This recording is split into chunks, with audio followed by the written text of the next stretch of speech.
kelas 11 IPA 2. Di sini kami akan mengulas film yang berjudul Nanti Kita Cerita Tentang Hari Ini. Sebelum mulai ke videonya, mari kita perkenalan terlebih dahulu. Perkenalkan, nama saya Adelia Isma Mahaputri, nomor absen 2. Saya Vita Putri Syakib, absen 9. Nama saya Farhan Rizky Maulana, absen 16. Saya Ladia Firsti Fazaimanda, nomor absen 21. Nama saya Muhammad Hawari, absen 27. Nama saya Naila Nindya Maharani, nomor absen 28. Perkenalkan, nama saya Tiara Verani, absen 34. Yang patah tumbuh, yang hilang berganti merupakan judul resensi dari film Nanti Kita Cerita Tentang Hari Ini. Film yang naskahnya ditulis oleh Angga Dwi Masa Songko serta skenario yang ditulis oleh Jenny Jusuf, Angga Dwi Mas, Muhammad Irfan Ramli, dan Melarisa, yang diproduseri oleh Anggia Karisma. Nah, pemeran dari film Nanti Kita Cerita Tentang Hari Ini ada Narendra Muda yang diperankan oleh Oka Antara, Narendra Tua yang diperankan oleh Doni Damara, Ajeng Muda yang diperankan oleh Niken Anjani, Ajeng Tua yang diperankan oleh Susan Baktiar, Angkasa Kecil yang diperankan oleh Muhammad Adiat, Angkasa Remaja yang diperankan oleh Sinyo Riza, Angkasa Dewasa yang diperankan oleh Rio Dewanto, Aurora Kecil yang diperankan oleh Syakila, Aurora Remaja yang diperankan oleh Naila, Aurora Dewasa yang diperankan oleh Sheila Dara, Awan Kecil yang diperankan oleh Aleira, Awan Dewasa yang diperankan oleh Rachel Amanda, Kali yang diperankan oleh Ardito, serta Alika yang diperankan oleh Agla Artalidya. Nah, film ini tuh diproduksi oleh Visinema Pictures dan film ini tuh berdurasi 2 jam 9 menit. Marcella atau Cecil terlahir dengan nama Marcella Febri Trisha Putri pada 16 Februari tahun 1990 di Jakarta. Dia terlahir dari keluarga muslim. Dirinya merupakan putri bungsu dari 3 bersaudara, dari pasangan Ibrahim Sofyan dan Evi. Dia diketahui memiliki kakak laki-laki bernama Michelle Sofyan dan kakak perempuan bernama Mesio. Marcella merupakan lulusan jenjang S1 dari Universitas Bina Nusantara, program studi Desain Komunikasi Visual. Dalam karirnya, ia berhasil merilis beberapa buku seperti Generasi 90-an, Prone to Post It, Nanti Kita Cerita Tentang Hari Ini, Kamu Terlalu Banyak Bercanda, Ibu-Ibu Yakult, dan Pura-Pura Bukan Manusia. Pada tahun 2018, ia menerbitkan buku ketiganya yang berjudul Nanti Kita Cerita Tentang Hari Ini. Buku ini berawal dari niatnya untuk menerbitkan buku dengan tema berbeda dari buku generasi 90-an. Buku ini diterbitkan setelah melalui riset mendalam dan dikerjakan selama 2 tahun.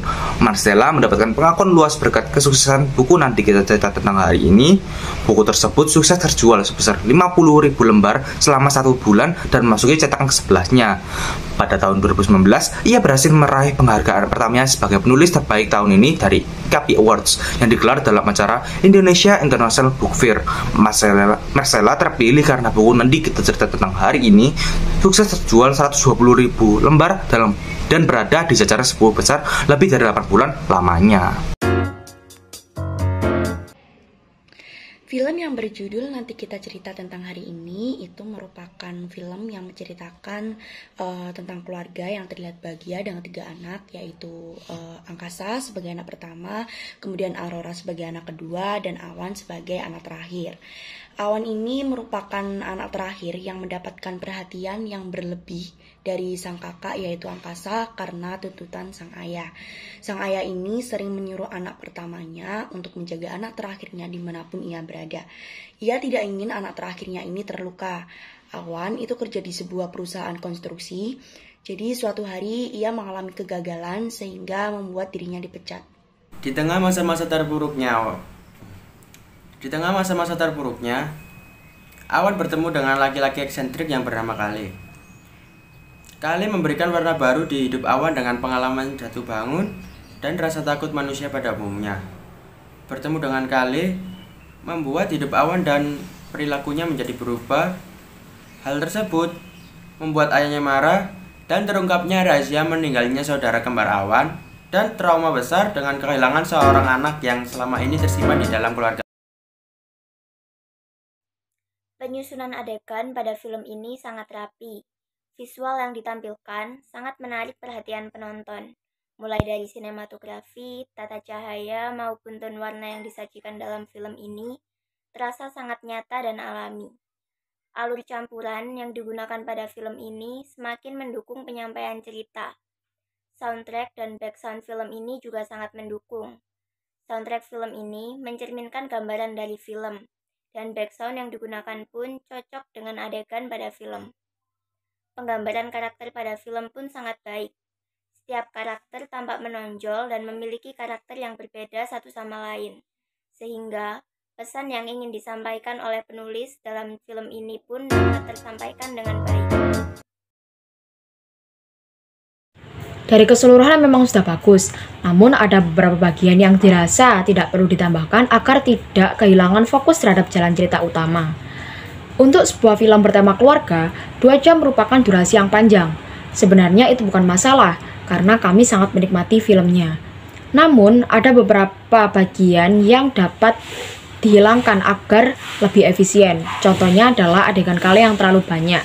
Adegan antara Awan dan Kale mampu membuat kami sedikit teralih dari jalan cerita utama.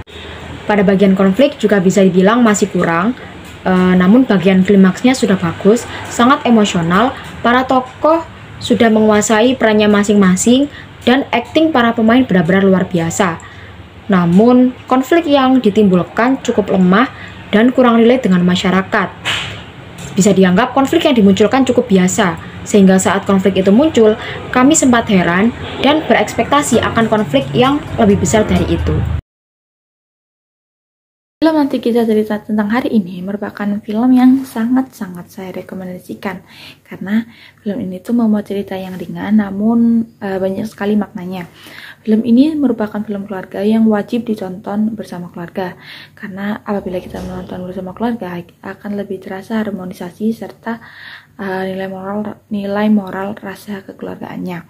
Dengan masalah dari berbagai sudut pandang yang ada, kita dapat lebih mengerti serta memahami perasaan dari tiap-tiap para pemain pada film ini. Walau menurut saya ada beberapa bagian adegan yang tidak perlu ditayangkan, namun pembawaan sinematografis yang bagus sangat membantu penonton merasapi alur dari film ini.